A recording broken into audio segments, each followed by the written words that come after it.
So what's up, guys? We're gonna go through Abu Dhabi, Whitaker versus De Ritter. It's gonna be tomorrow night, or not tomorrow night. Sorry, it's at 2 p.m. What am I talking about? It's at 2 p.m. Same reason why the weigh-ins, and we're at like 10 a.m. this morning. They're like 7 hours ahead of us. So I'm just gonna go through the main card, give you my picks here. I'm also gonna go through my bets, give you my bets for these fights. I think we have some interesting underdog picks here, so I'm really excited about this card.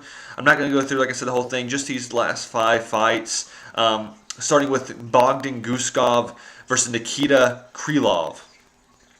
So Bogdan Guskov fought earlier this year. So did Nikita Krylov. We had this fight, who's also on the card, Billy Elikana, not sure. He also was on the card. The one concerning thing with this fight for Guskov was the fact that he did get controlled that first round, pretty much the whole round. He did get out of it. What's interesting about this fight is at the very end of that fight, he was seen tapping. Billy was. Guskov had reversed the takedown. His back had been taken for the entire round, and then the last minute he reverses it, does some ground and pound, and then the last 10 seconds he gets Billy in a choke, and the bell rings, and Billy literally taps about a second after that. So that's something to consider. The fact that after he did get out of that back take, he did find the finish within a minute in that round. So that was really promising. And then, of course, as you see, he got the guillotine choke the next round. Now, that's obviously not common for him. He most of the time is knocking people out, as we see. Against Ryan Spann, same thing with Zach Paga. Now, Nikita Krylov. Nikita is, on the other hand, coming off a loss to Dominic Reyes. It was a first-round knockout.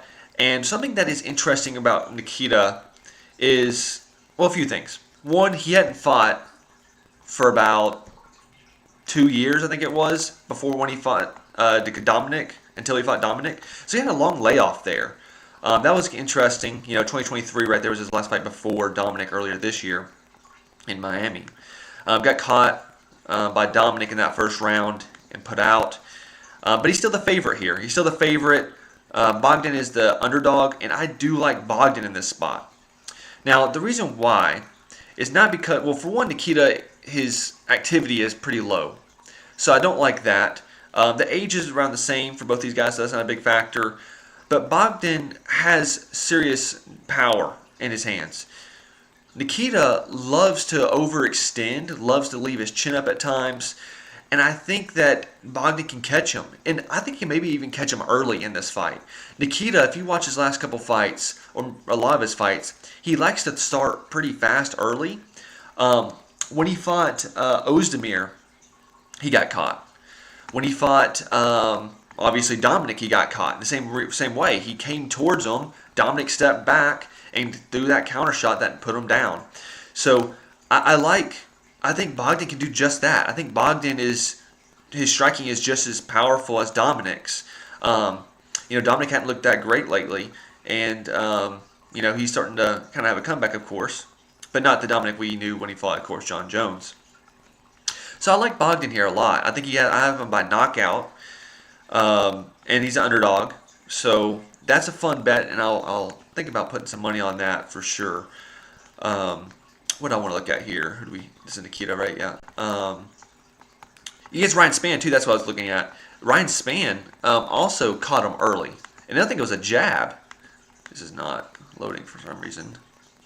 But yeah, it was a jab that he caught him with. And so that was very, very promising and telling for both those fights, him to get caught early on. And Bogdan has the power to do that. So I like Guskov here by knockout. Next up in this main card, moving on, we have, if this would load, I don't know what's up with this.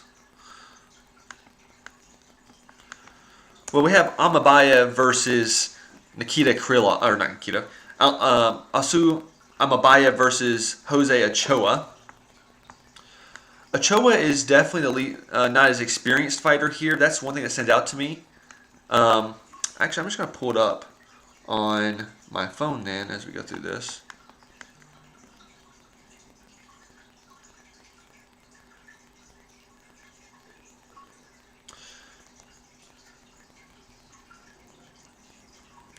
So, Amabayev, if you recall, Amabayev was pretty close to a title shot when he fought Manel Kape. When he fought Manel Kape, he was assumedly 2 fights away from a. Let's see this. There we go. All right, that was weird. Let's go back here. But yeah, he was about 2 fights away from a title shot.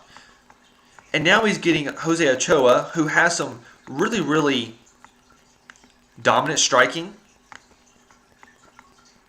really powerful striking. Wish this would load for us. Man, this is getting really fucking annoying.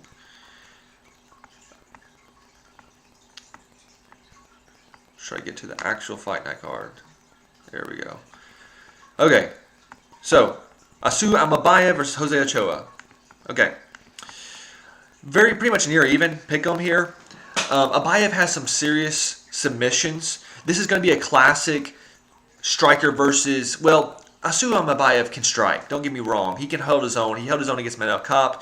You know, there were some things in that fight. He got his eye poked and some other things that people complained about, but I think Manel Kape was just a matter of time before he put him out. So I don't think that was anything to take into consideration on that loss. Now, Jose Ochoa, as you can see, is 8-1 and isn't even close to the level of experience as Amabayev.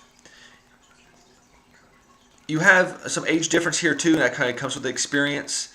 But Jose Ochoa does have the stand-up advantage in this fight. I think he has the power advantage as well. I personally, there's not a lot out there on Jose Ochoa for us to work with, right? He hasn't fought anybody to the level of Amabayev. I think Amabayev should be a lot higher favorite here. I think there's a lot of value in his minus 120 because I think Amabayev can hold his own. I think if he chose to stand up, I think he would lose this fight by decision, potentially, or knockout, kind of like the Manel Kape fight. But I think that he will be able to get him to the ground, and I think he'll be able to control him there. I think that's where the Jose Ochoa's lack of experience will be kind of exploited by Amabayev. So I think that is why we should kind of fall onto Amabayev here and really hammer that money line. I would say by decision. And I think he will have that control time. Next, we have Shara Bullet Magomedov versus Marc-Andre Barriault. Pretty big favorite here, of course, Shara Magomedov. He's coming off a loss to Michael Venom Page. Marc-Andre Barriault, though, on the other hand, is coming off a devastating knockout win to, who was that? That was, pretty sure did he get cut? Bruno Silva, that's who it was. Yeah, got cut, I think, after this fight. Pretty sure. It was in the clinch work. Marc-Andre just really hammered him out and then hammered those elbows, put him down, and he was down for a while, had to go to the hospital, if I'm not mistaken. And, of course, he got cleared and everything, so glad for that. But Marc-Andre, I mean, Shara Bullet is going from Michael Venom Page, who's one of the fastest fighters, to Marc-Andre Barriault, which is likely one of the slowest fighters in the middleweight division. So I like Shara Bullet here. I think they're giving him a layup fight here because he's in, of course, Abu Dhabi, going to have his huge fan base. He really already has that large following. I've never really been too impressed by Shara Bullet. He's had that nasty knockout, the double back fist knockout against Petrosian. That's some highlight reel knockouts. I think he had a knockout in like the third round of one of his fights that didn't really impress me. He should have had him out much earlier. I think it was against Antonio here. Trocolai, I think is how you say that. He wasn't really throwing anything back at him. That's all I'll say. And that's the reason why I picked Michael Venom Page for Shara Bullet, because Shara doesn't really, again, show me anything. He likes to circle the outside, use his kicks. He has good kicks. He has dynamic kicks. That's without a doubt the case.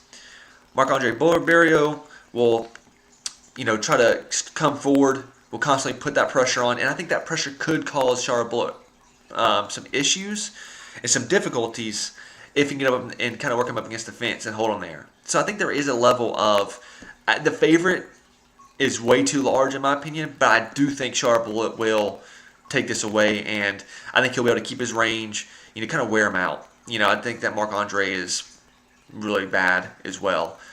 He's a brawler, but I think Chara Bullet will take advantage of his footwork and movement, his speed, and I think I don't know if he'll put Marc-Andre out, but I think that he will have a solid win.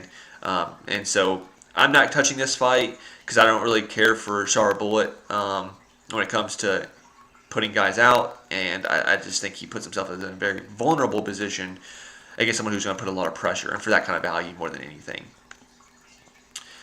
Next, in our co-main event, we have Piotr No Mercy Jan versus Marcus McGee. Piotr Jan, as you know or should know, is an incredible boxer, really a credible fighter all around. He's one of my favorite fighters, probably one of my top 3 favorite fighters without a doubt. Just so entertaining to watch. I mean, a clean mixed martial artist, was willing to keep it on the feet, but also can, has some really ruthless trips. It seems like every single fight he's gonna get a trip somewhere in there, gonna find a trip. Usually he tries to get on the inside whenever your guard is up, and then he comes around behind you and trips you. So really clean wrestling. I mean, against Song Yadong, he was kind of having trouble early on. He does have a tendency to have a slow start, and that can be concerning. Yadong definitely took the first round there, but you see Jan come through and get in close and take him down in a beautiful takedown, double leg takedown. So he's probably going to have that, of course, in his arsenal. He has a deep bag of tricks. That's the main thing that's going to really pose problems for, I think, Marcus McGee, just because Marcus has never faced anyone to this level. Piotr also, has a fantastic ability to adjust in fights, and that's always going to be a huge advantage to someone with experience and who's a veteran and one of the best fighters in the world. That's not to say that I don't think Marcus McGee is going to be able to hold his own in this fight. I think Marcus is really good. He's part of the MMA lab. He's coming off a really good performance against Jonathan Martinez. Even Bolanos is, he had that spinning kicks, I think back-to-back kicks that really put him out. I mean, so he's a flashy striker. He's a clean striker. But I think with Jan, I think pressure is also really important. You got to throw a lot.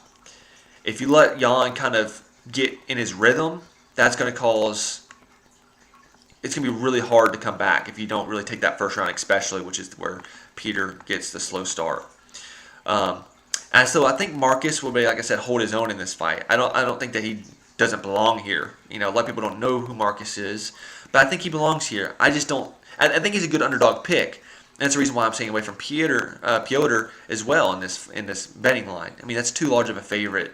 I understand it, but I think Marcus has an opportunity if he can really get a striking going and defend those takedowns. He may be able to squeeze it out, right? Squeeze out a decision win. So that's why these lines probably kind of scare me to touch, especially there's not really as much value there. But I think Piotr will have this by decision. So I'm taking Piotr here. But I do like Marcus. I think Marcus has, he's 35, but I think he is a solid fighter. I think he deserves to be in the top 10, top 8, somewhere around there. I think he has some really good striking. All right, moving on. We have the main event: Robert Whittaker versus Ranier de Ridder. The Reaper, I should say. If you pull this down, as you can see, repping my Robert Whittaker shirt for the video today. I like this fight for Robert a lot, actually. I think there's recency bias with Ranier de Ridder. Also think there's a little bit of hype around him that's kind of skewing these lines. Because if we look at Ranier de Ridder, he's had a great run in the UFC so far. He's 7. Well, that's about to say he doesn't have that many fights. He's 3-0 in the UFC. And if we look at who he's fought in the UFC, of course, Gerald Marchart, I think it's how it's pronounced. Obviously, should know that. One of the top leaders in submissions in the UFC, of course. How many does he have? He has 12 or 29. 29, sorry, just in the first round. Anyway, Gerald's not gonna pose a threat really on the feet. It is good to see, but Gerald's not anybody that he's very beatable. 17 losses. If you look at also Gerald's, he's 12-11 in the UFC. If you have some solid striking and you have some good submission defense, which De Ridder does, you can really win that fight. It's very easy. It's a very winnable fight for pretty much anyone who can do those things.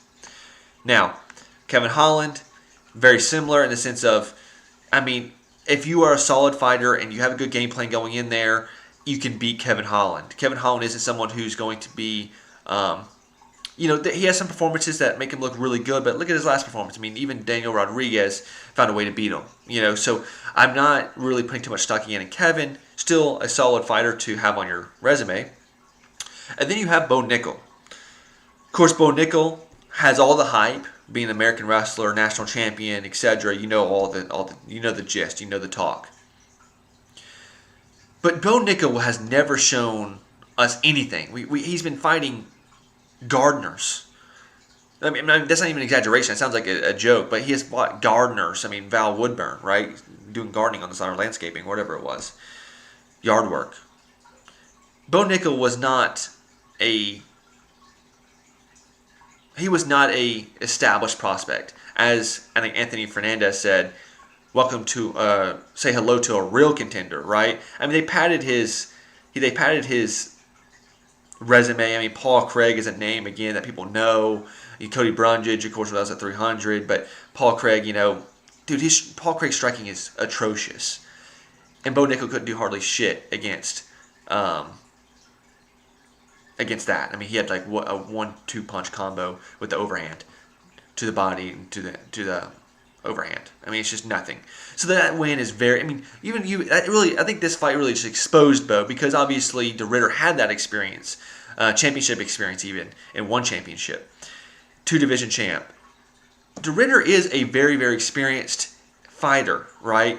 He's a big guy too, 6'4". He's 20-2. These are set him up to be a very, very true contender in this division. However, there's nothing here that suggests he's proven himself in the UFC really yet. This is a huge step up for De Ridder.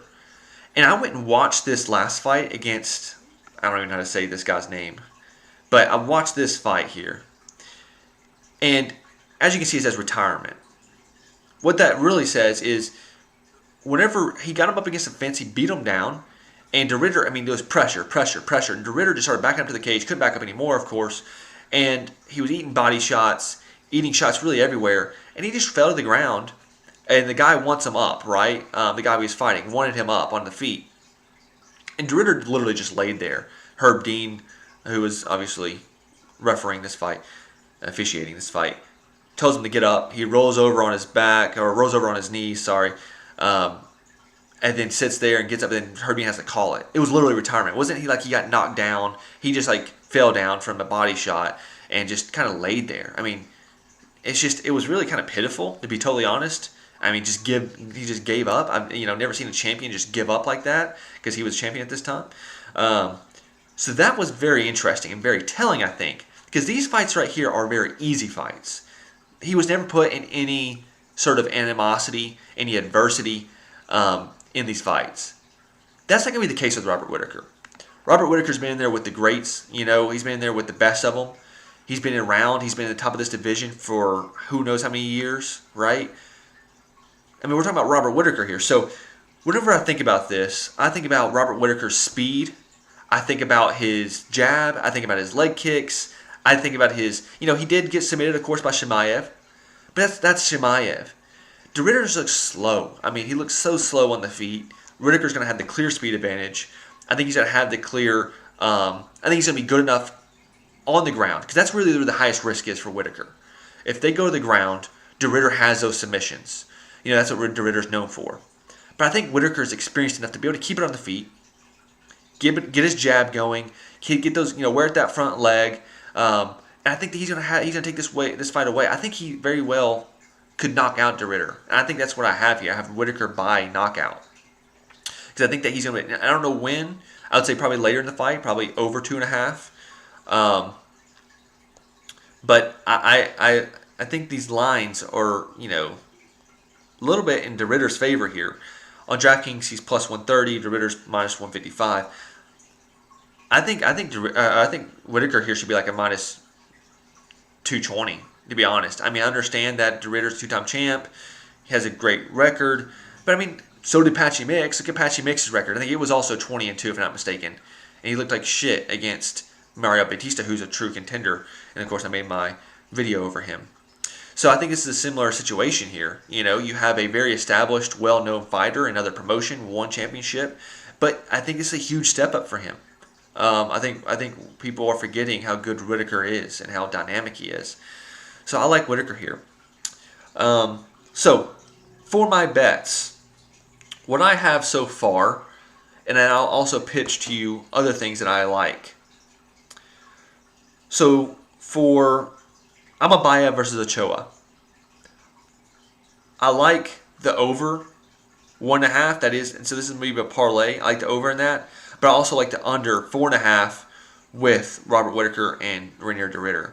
Because let's say DeRitter does get him to the ground, does get his back, and finds a choke.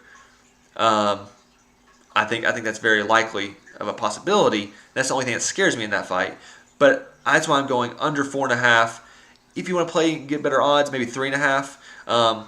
But under 4.5 and over 1.5 for Asu Amabayev and Jose Ochoa.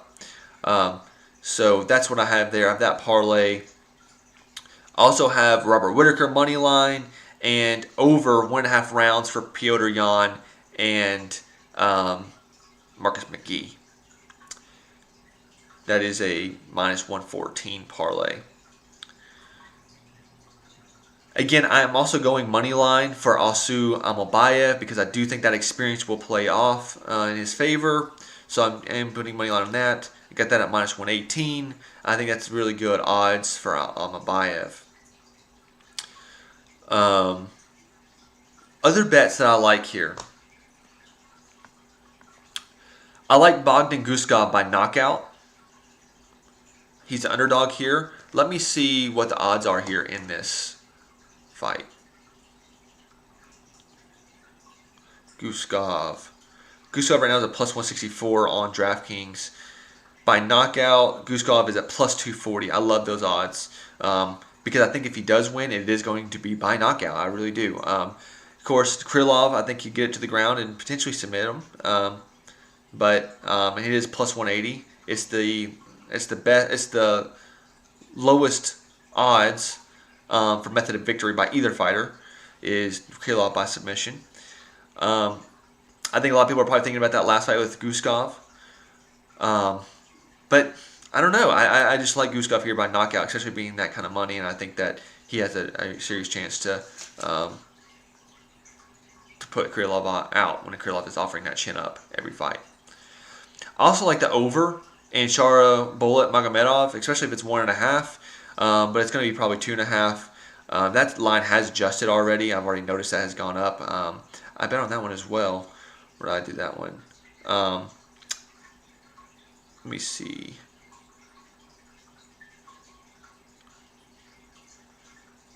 Yeah, I have over 1.5. It was minus 166. Because, like I said, Shara Bullet does not really push the issue that much. I mean, he likes to stay on the outside, throw kicks. I don't think Marc Andre is going to pose that much of a threat. He's going to try to put that pressure on, but I just don't see him.